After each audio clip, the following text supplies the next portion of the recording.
So the partner that we have here is the company is called Tulip.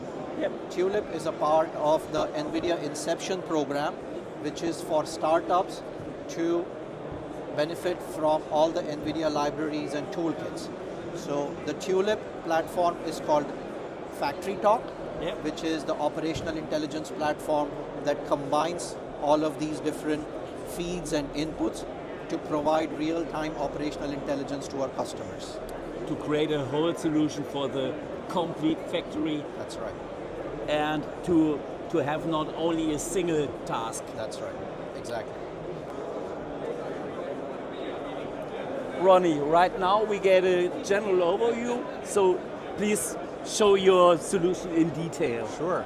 So this is Factory Playback. Factory Playback is a part of the Tulip operating system, effectively for operations. Yep. Now, what you're looking at is a facility here where we've placed a number of different cameras within the space. Some of those cameras are looking at sort of overviews of within the space. Some of them are detailed views of particular workstations.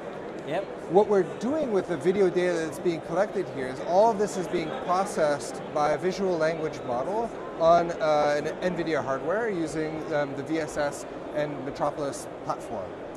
That is giving a lot of semantic information about what's happening on the shop floor that can then be indexed for things like quality and retrospective understanding of what's happening from the operations, as well as proactive alerting for things that are coming up, anomalies and things like that.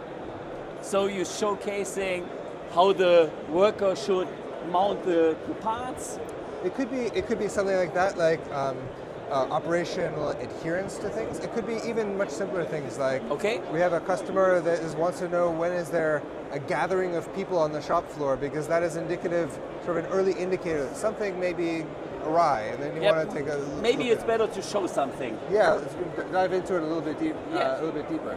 So here's sort of an example of what looking within the space, where we've queried against this data. We just said, find places where there were large groups of gatherings of people, and based off of the index of what's been gathered here, we can pull up information like here, where the visual language model is taking this, turning this into sort of the text here, which we're then indexing.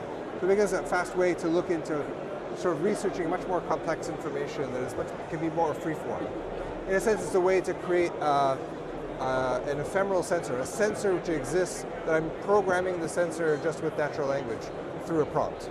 So you don't need to search the whole video, you only need the language to find the right events, and then you only have to pick it. Yes. The other thing that we're able to do with this, I jump to another view within here. Yeah.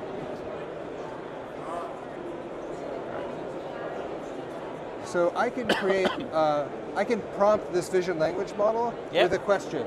So in this case, I have a prompt that's just looking for safety-related issues that are happening here. Yeah. Whether or not people are wearing PPE, going into restricted zones, stuff like that. Another example we have that in for our life sciences area is like looking for spills. This is something that I want to be alerted on immediately. Yeah. We tie this into a sort of a vision pipeline.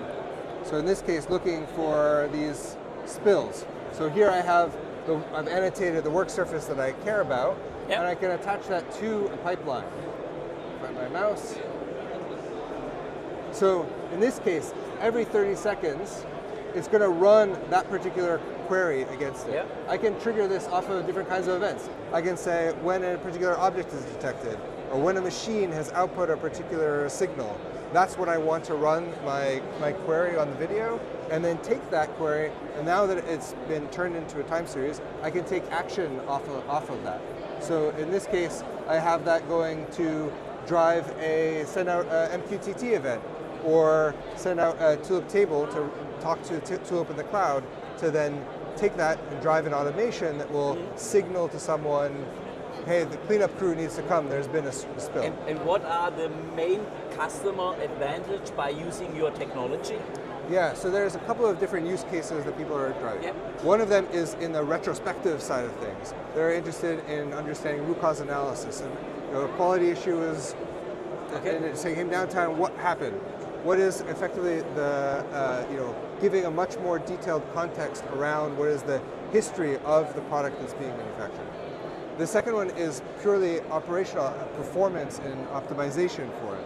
I have this deployed within a customer Terex. It's large utility vehicles. Each one is built to order, customized to order. They have, because of that, it's very hard to schedule in what's happening on the plant, understanding where are their bottlenecks or how can they effectively improve the performance and speed that operation up. So they're using the system in order to help identify that, triage that, and ultimately speed up their operations.